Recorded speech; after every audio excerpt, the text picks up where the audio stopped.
Good morning. Welcome to Polaris Live. This is Sarwar Kashmeri welcoming our viewers from around the world to this series of programs on the United States and China in the world. Today's program is co-sponsored by the Foreign Policy Association of New York and brought to you live, which means our viewers can ask questions by using the chat button on the right-hand side of the screen. We'll try to get to as many of your questions as we can and as time allows. As a reminder, PolarisLive.com is a commercial-free, viewer-supported channel.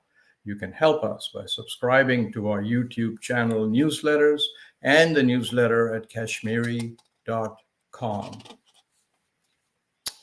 With the impending Israeli invasion of Gaza, in retribution for the massacre in Israel by Hamas militants, the gathering of two powerful U.S. aircraft carrier groups in the Mediterranean Sea, and the threat of further attacks in the West Bank, the world appears on the brink of what may be a global conflict. But this latest conflict comes as there is an unfolding power shift taking place in the Middle East. The emergence of China as a major commercial and political player, potentially upending the prior U.S. dominance in the Arab world. Just this morning, King Abdullah of Jordan said exactly what I have just mentioned a moment earlier, that the world appears on the brink of a major war and catastrophe. What's next? That's the momentous question facing the world today. To help our viewers understand what's at stake, the Foreign Policy Association and PolarisLive.com have invited 5 global experts to help our viewers understand what's at stake. Today, in the first of 2 special programs, we feature 2 of them. The second program on Thursday this week will feature the other 3. My guests today are one of America's most distinguished diplomats, Daniel Kurtzer, former ambassador to both Egypt and Israel, and Larry Goodson, the well-known professor of Middle Eastern studies at the U.S. Army War College in Carlisle, Pennsylvania.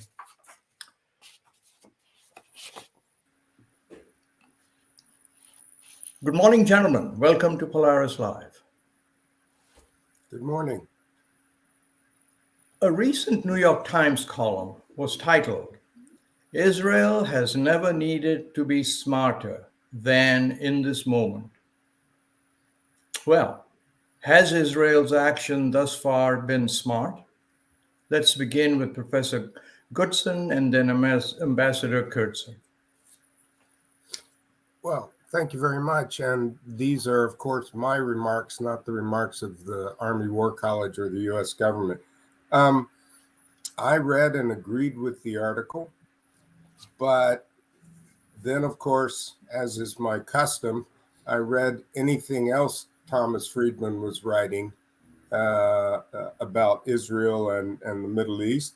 And so I really agreed with his article of yesterday, which was titled, "Why a Gaza Invasion and Once for All in quotations, thinking is wrong for Israel." This conflict has been going on, not the conflict necessarily between Hamas and Israel, but between Israel and its Arab neighbors for generations now. You can go back to the beginning of the Mandate period or the Yeshuv period, or you can go back at any point in modern history, and this conflict is there. The Hamas attacks from Gaza, of course, are an especially low moment in this conflict, or high moment maybe from the point of view of Hamas. But it does seem to me that a once and for all approach, we will settle this once and for all, won't happen in the Middle East unless there is some form of peace between Israel and the Palestinians, which I think is unlikely given the circumstances in the 2 parties that are involved in the conflict. Mr. Ambassador? Well, thank you, Sarwar, and good morning to you and to Larry. This is a moment for smart thinking, and it's a moment when it may not be convenient to think about what went wrong. Decision makers need to take that into account as they move forward.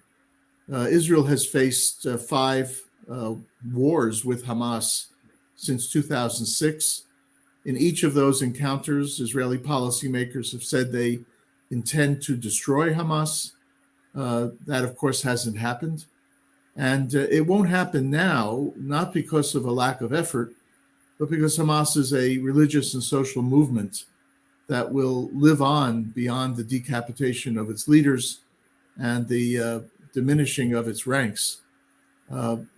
Israel, for quite some time under Prime Minister Netanyahu, believed that Hamas was a potential partner, at least to achieve a ceasefire, and preferred dealing with Hamas than with the PLO and the Palestinian Authority, because it was a way of avoiding having to focus on the peace process. And those are all important questions that have to go into both Israeli thinking, but also our thinking back here, which means that this war, and it will be a war, needs to be prosecuted with an eye on the day after. Something akin to Hamas will continue to live on. The question then is, how is Gaza governed without Hamas in charge? How are the people of Gaza persuaded that they need to disgorge Hamas from among their midst? And how does Israel then respond to the need to deal with Palestinian national aspirations? I think those are some of the key questions that would go into what I would call smart policy. So, Mr. Ambassador, we've just received some questions. I see one that I would like to take up, and it just follows what you've just said. This viewer is asking, are we looking at World War III? No, I think that's an exaggeration. This conflict has a number of elements that could lead to escalation, first in Jerusalem and the West Bank, which frankly have been simmering for quite some time as a result of tensions over the Haram al-Sharif Temple Mount, and particularly lone wolf terrorism, some terrorism by Palestinians, and settler terrorism as well. It could also expand on the northern border with Hezbollah, which has been testing Israel over the past week and a half. Israel has responded, but that's a front that's very dangerous. And then it might expand to Iran, although, frankly, at this point, I would be doubtful. So I'm not suggesting that there won't be a wider conflict, but I don't think there'll be a global conflict. This may expand in the region to include the West Bank and Lebanon, but I think it'll be contained in that manner. Larry Goodson, you basically agree with that, because I want to move on and ask you something else. Yes, I do agree with that. I do want to say, however, that I think what we're seeing from the U.S. government right now, and I know this to be true because of background conversations, is we're trying very, very hard to prevent this from becoming a general war. And I think President Biden's visit to Israel, Tony Blinken's visit, the Secretary of Defense, Lloyd Austin's visits in the region, all of it down to the CENTCOM level is evidence that we are trying to, at worst, let it go to where Ambassador Kurtzer just said. Maybe Hezbollah, maybe a bit along the region, but not World War III.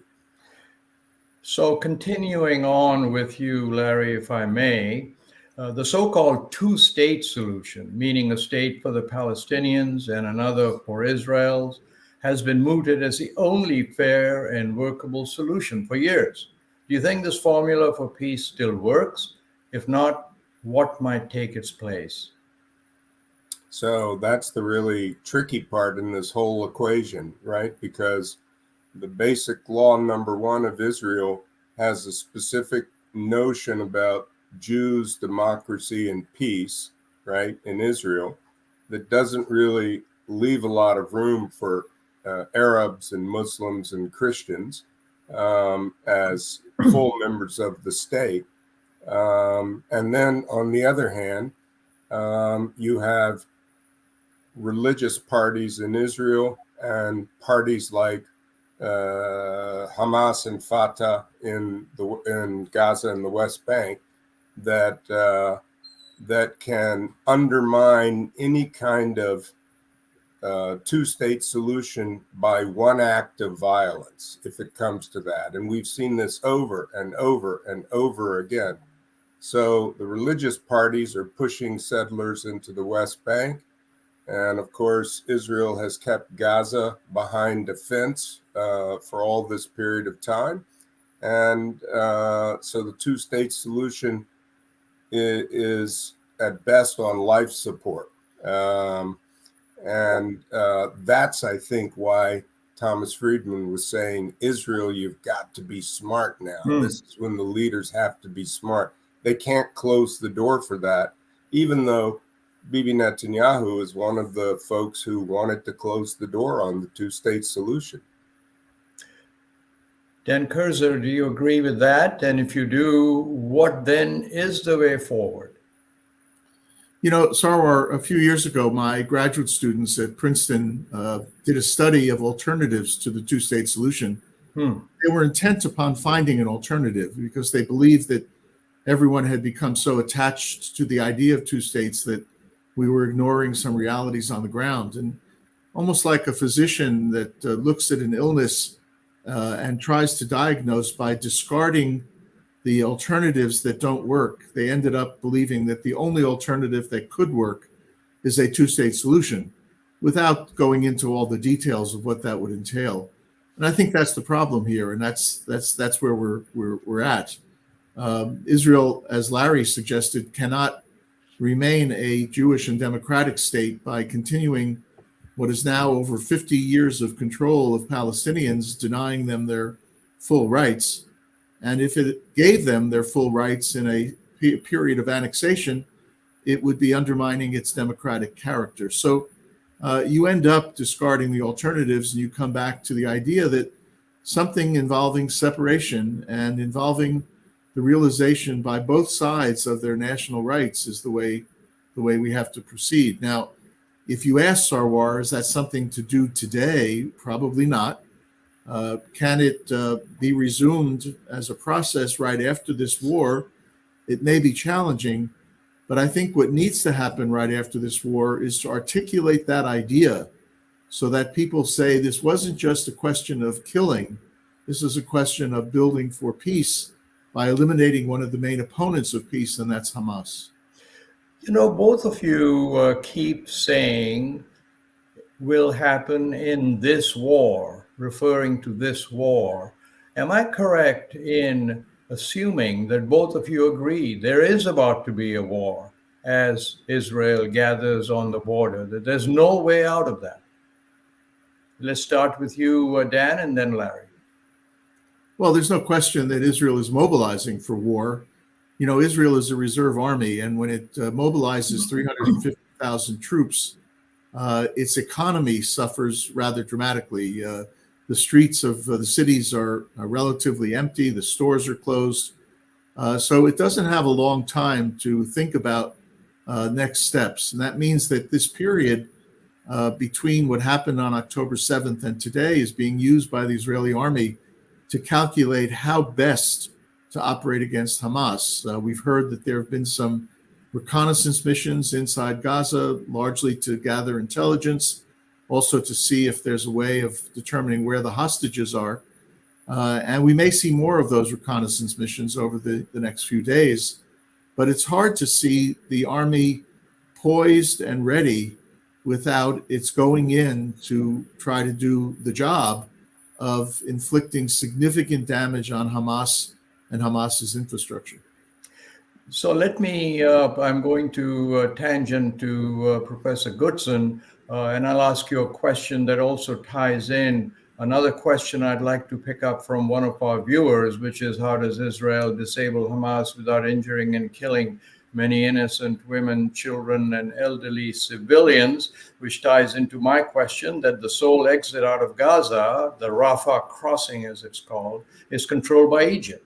And despite an imminent potential human catastrophe, Egypt won't let Gazans out of Gaza, and neither will it allow desperately needed humanitarian aid into Gaza. Why? I mean, can you shed some light on the Egyptian Israeli Palestinian triangle? So I was going to go to that, and thank goodness you have Ambassador Kurtzer, who also was ambassador in Egypt, to touch on this. But it seems to me, to your first question, I just want to touch on it for a moment. In Jerusalem is Yad Vashem. It is the Holocaust Memorial Museum and so forth. And it sort of symbolizes what Israel was founded for by the Jews of Europe who came there after World War II, during and after World War II.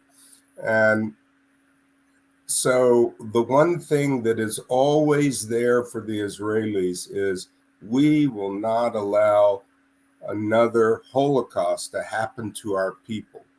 So this particular attack was really really viewed in that way by Israelis. You know, that they came in, the Hamas militants, and killed people in a dance rave, killed people in these kibbutzim along the Gaza, and we can't stand for that. So there will be a war, and they are mobilizing for that war. What I think President Biden and the U.S. is trying to do is prevent that from happening. Now, to your question, or delay that from happening to allow the civilians to move further south. And I think they're trying very hard to get Egypt to allow the Rafah crossing, which is a small crossing, to open and get people out of Gaza. If not, then you're going to see attacks on the northern part of Gaza and perhaps some corridors somewhere along the way to let people out and then put them in temporary refugee camps. The real problem with Egypt, with Jordan, with all these countries is they really don't want Palestinians to come into their countries because it's going to create all sorts of ongoing problems. Jordan already has a large Palestinian population. Egypt doesn't, and doesn't especially want them to come there.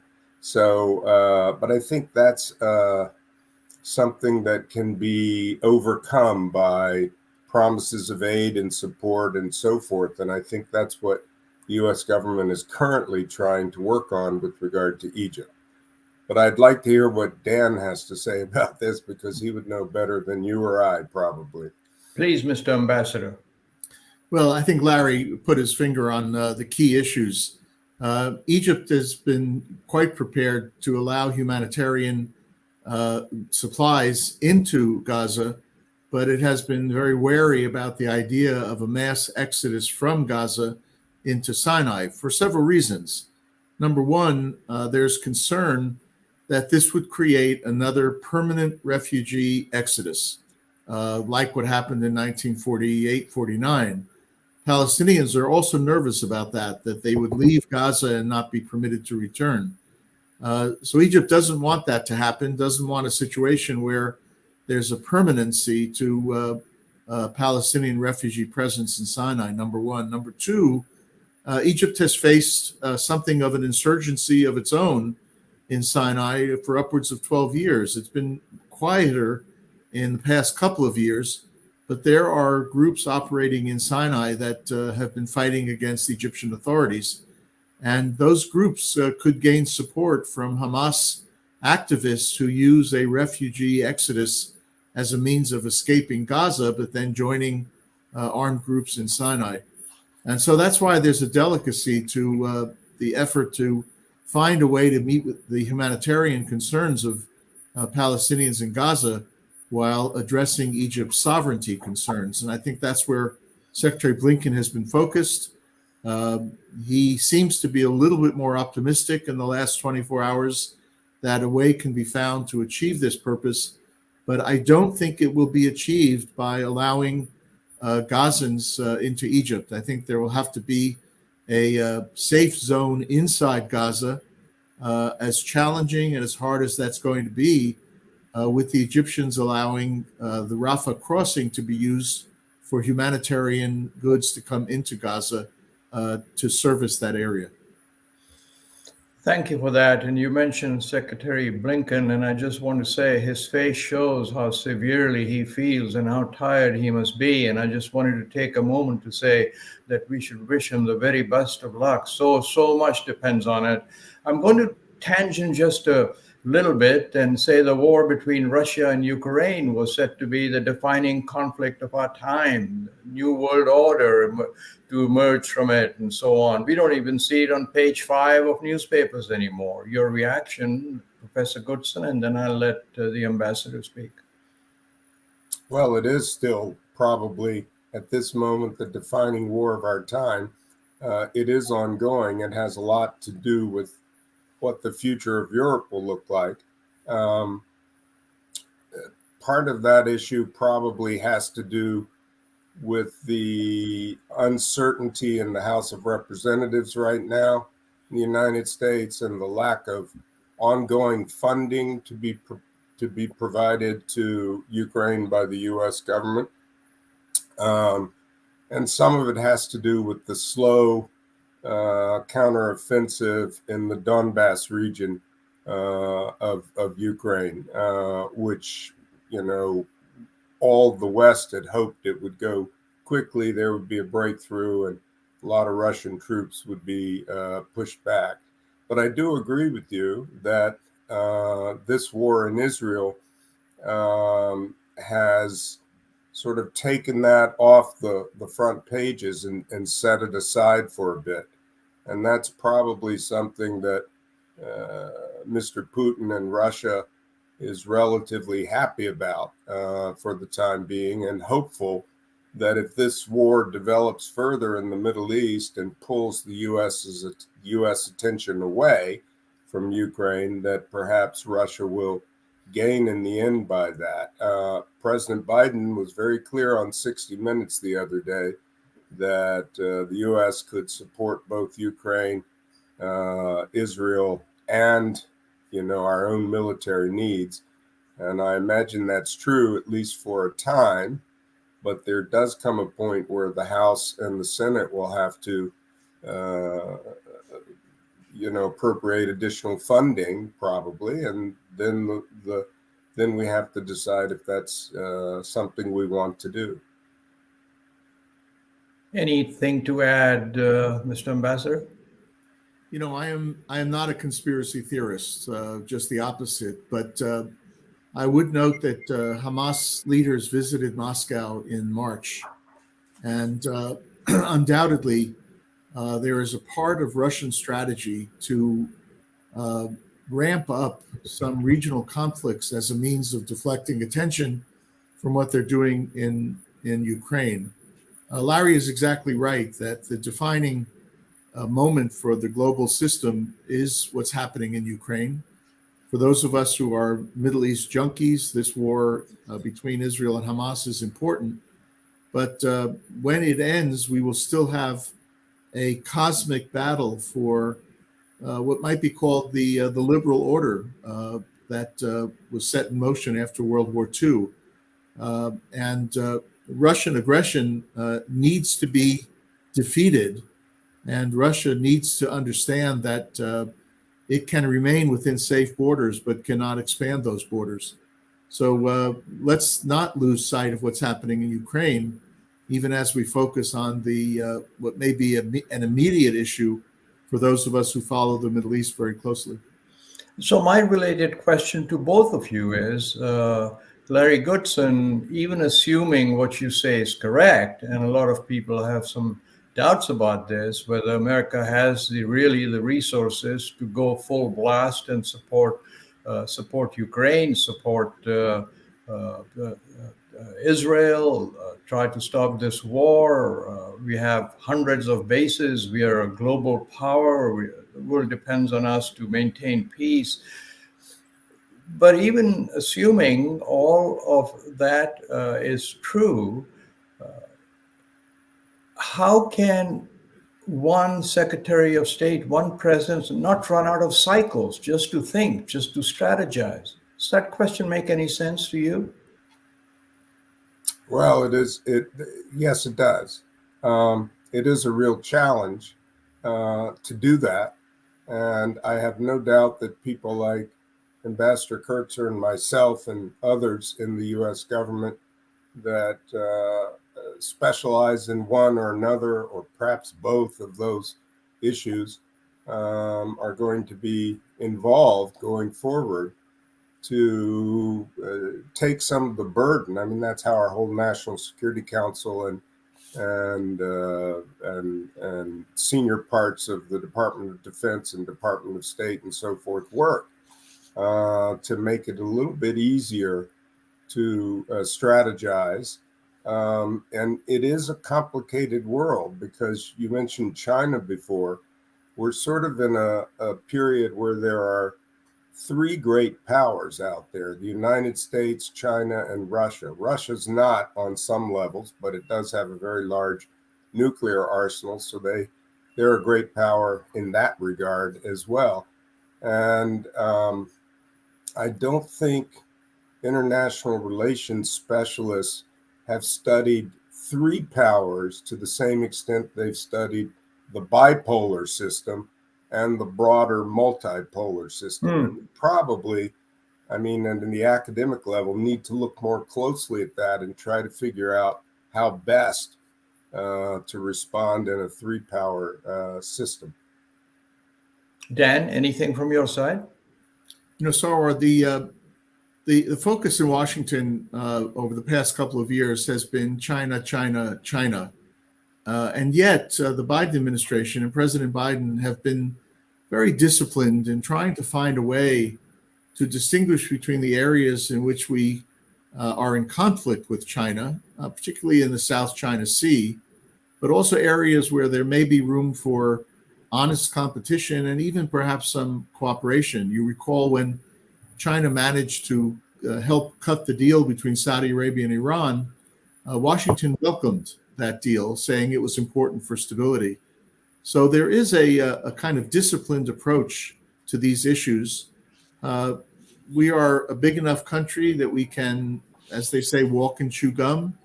Our military, and Larry knows this better than I, does prepare for the 2.5 war scenario.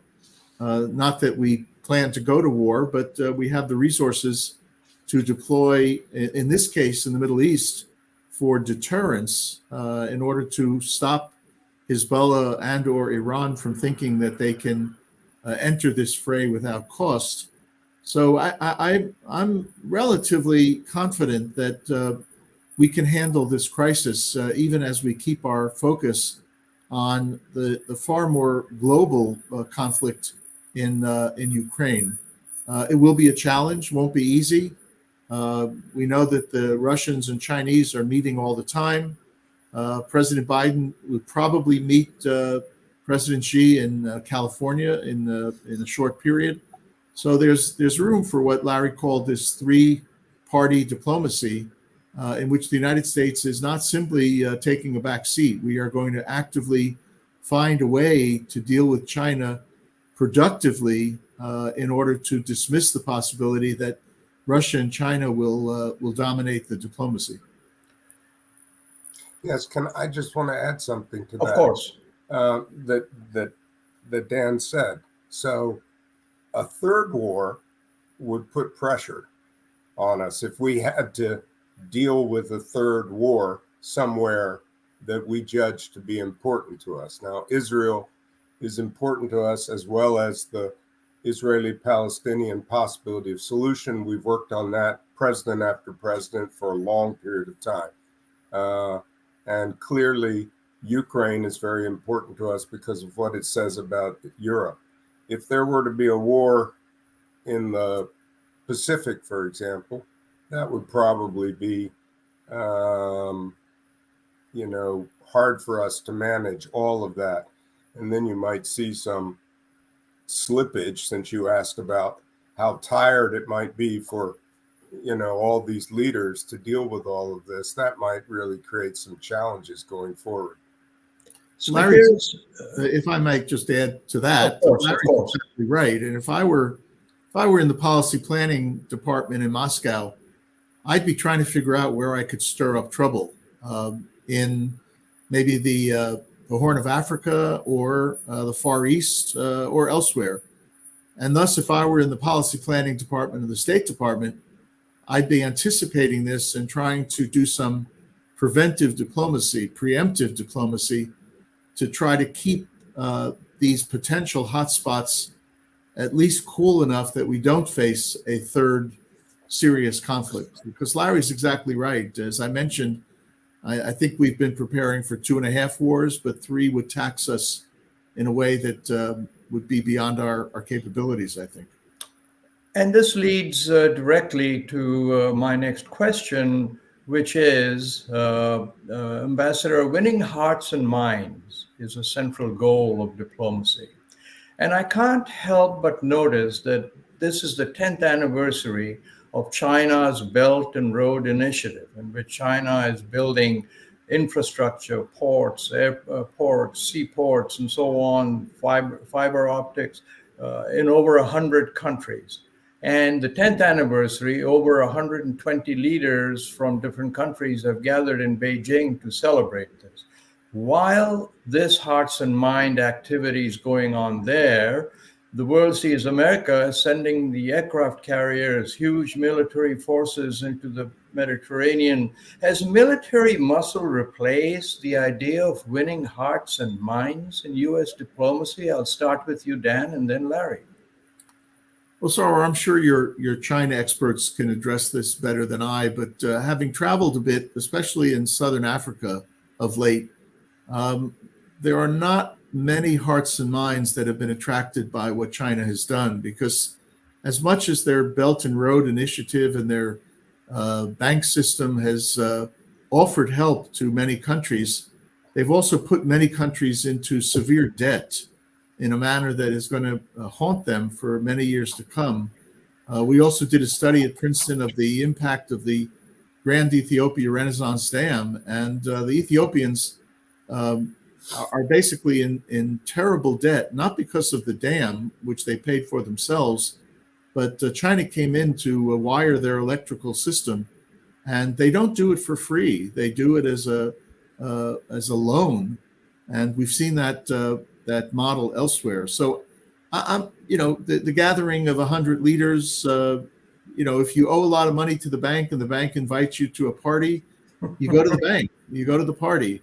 And I'm not sure, though, that Belt and Road Initiative has won hearts and minds. Now, on the other hand, the United States has always been at the lower end of providing development assistance around the world. I think we need to rethink that. Most of our assistance goes, in fact, to security matters, which are important. But I think once the dust settles here and, frankly, in Ukraine, we need to think about our responsibilities in helping other societies pull themselves up by their bootstraps and developing. And we haven't invested enough in that matter. Allow me to take a moment to remind our viewers that PolarisLive.com is a commercial-free, viewer-supported channel. We are tightly focused on the most consequential relationship of our time and its impact on the world, that between China and the US. You can help us by subscribing to our YouTube channel and signing up to our newsletter at Kashmeri.com.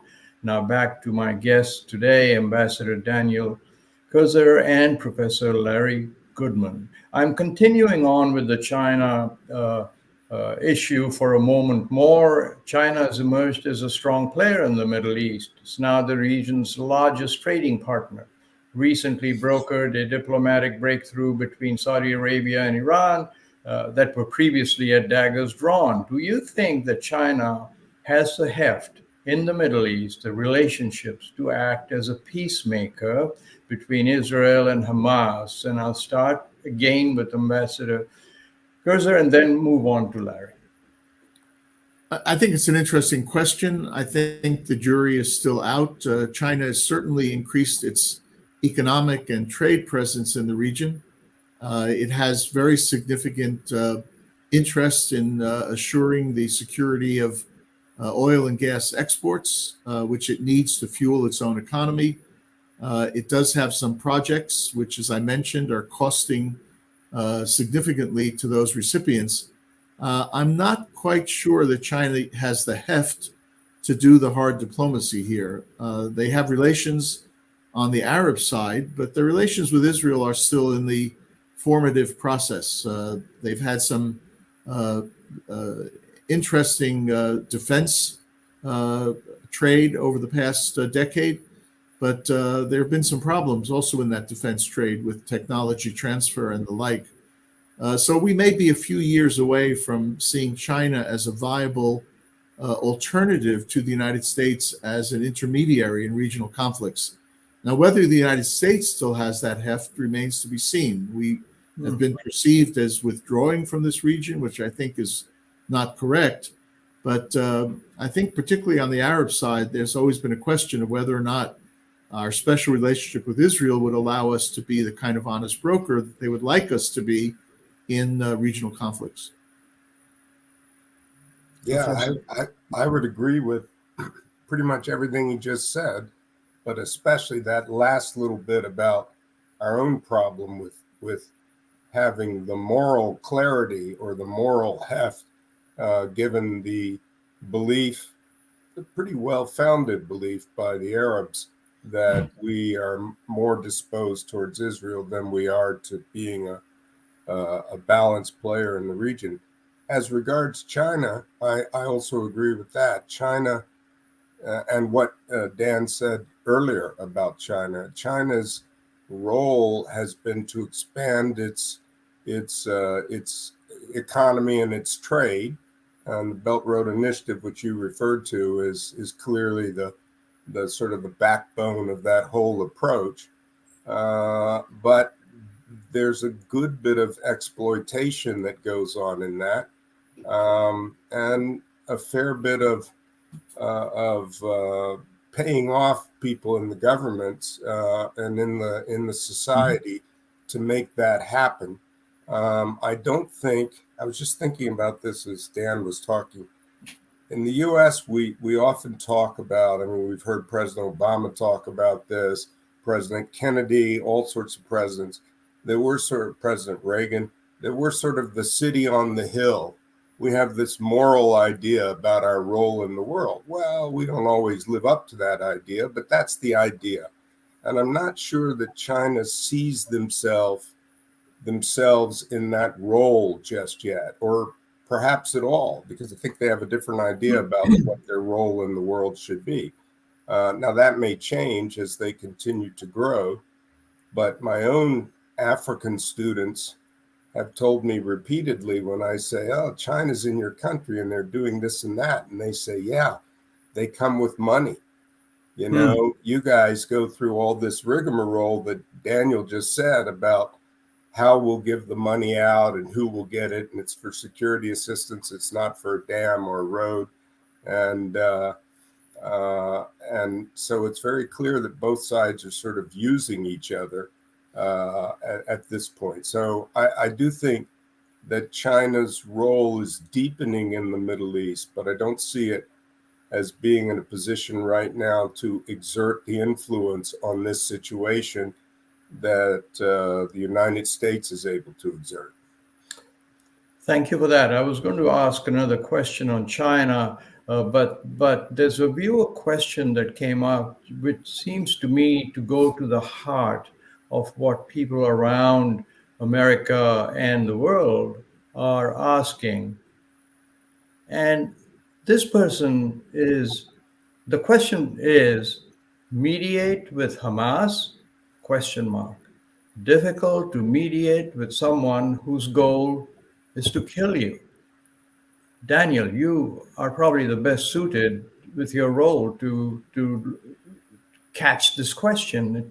It's a difficult question, and not having an answer is a perfectly good response here, but please try. Well, there's no easy answer for states. It's easier for those of us outside to speculate as to whether or not dialogue with a terror organization would be useful or not. Uh, there's a methodology of diplomacy called track two, which is when people who are not associated with governments or not employed by governments talk to each other in the hope that maybe they can stimulate ideas that governments can use. I'm all in favor of track two, dialogue and conversation, because it's a way of reaching out to organizations that don't normally fit into formal diplomacy.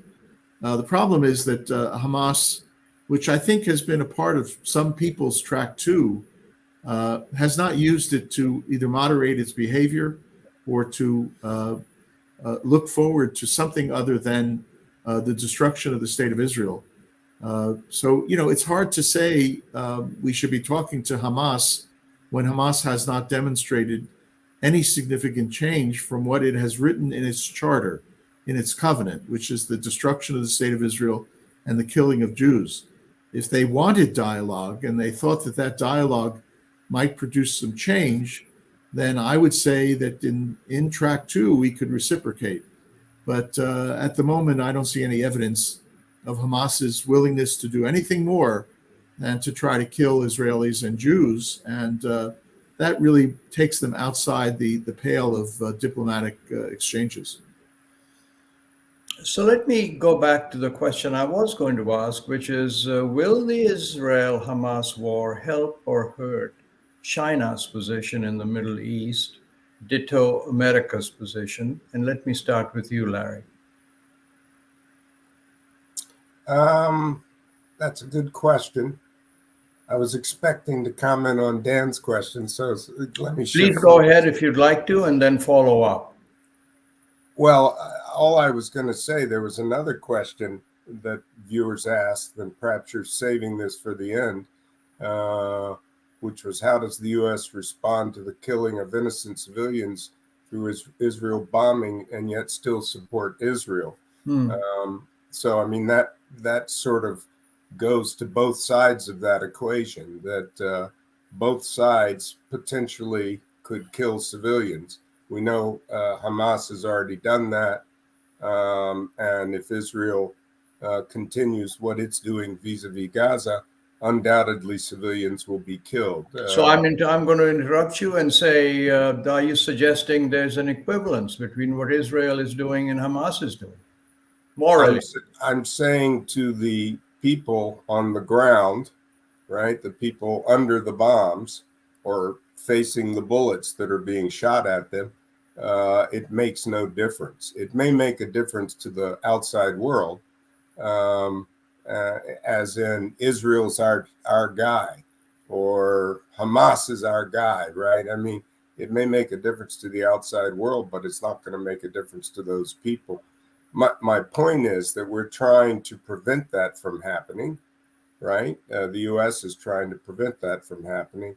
And to that end, to answer your other question, I think the United States is likely, if the United States can convince the Israelis to slow down and manage their Gaza invasion in a better way than the previous Gaza invasions, then I would think the United States will come out of this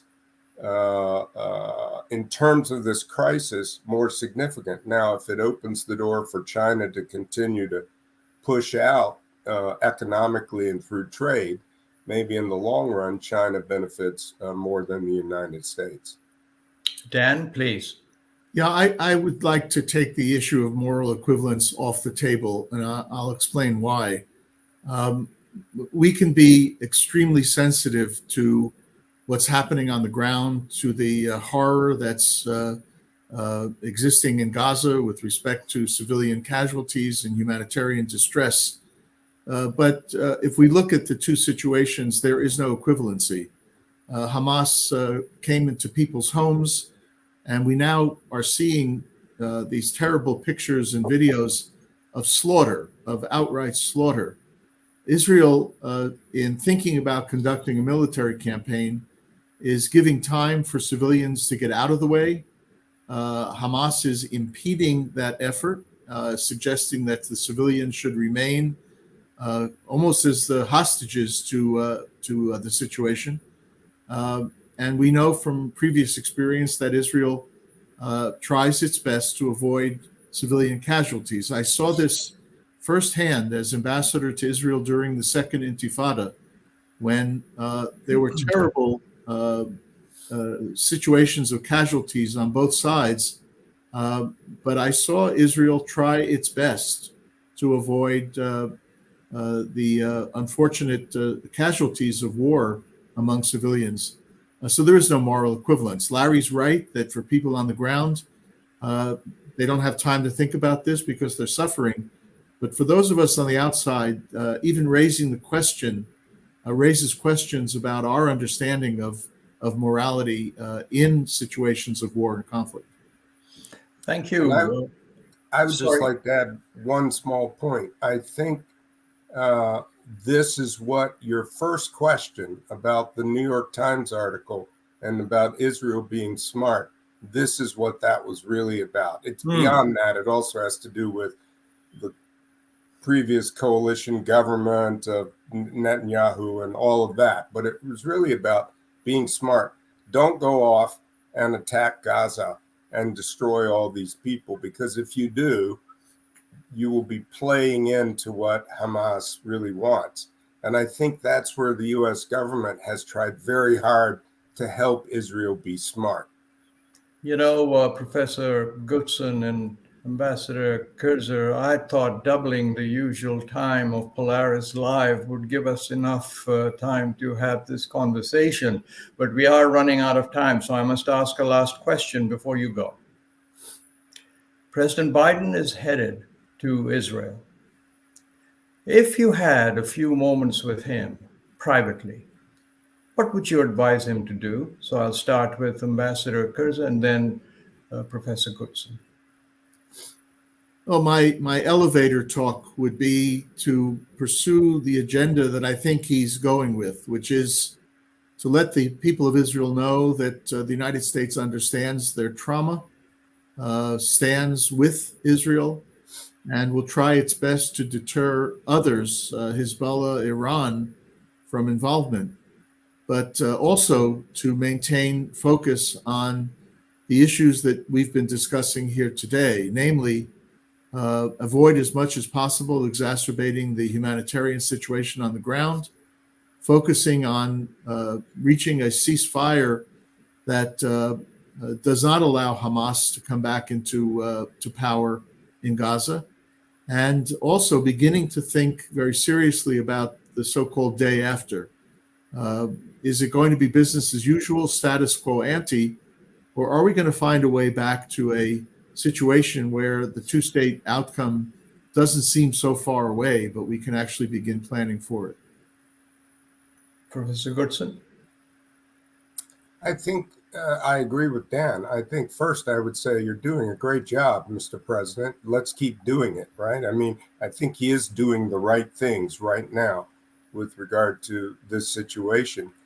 But I think I might also ask him to very gently remind Mr. Netanyahu that the great Israeli leaders, Ben-Gurion, Meir, Rabin, took the hard steps to try to move Israel forward in a neighborhood that didn't like Israel. And that was through eventually, by virtue of the situation that developed over time, a two-state solution. And I would encourage him to use his weight and his heft with Mr. Netanyahu to get him to move Israel in that direction again, rather than in the direction of they hit us, we have to hit back, which is, I think, Mr. Netanyahu's sort of reflexive response. So that's what I might tell him. Well, gentlemen, we have run out of time. Ambassador Kurtzer, Professor Goodson, thank you so very much for your time. and for this timely and instructive conversation. I do hope, inshallah, that you will come back and visit with Polaris.live again. Thank you. Thank you. Thank you, Sarwar. Well, and thank you to our viewers, especially those of you who asked questions. I'm sorry we couldn't get to all of them. Please join us again on Thursday, which is day after tomorrow, 9:30 Eastern Time, for the second of this two-part series from the Foreign Policy Association and Polaris.com. Until then, goodbye.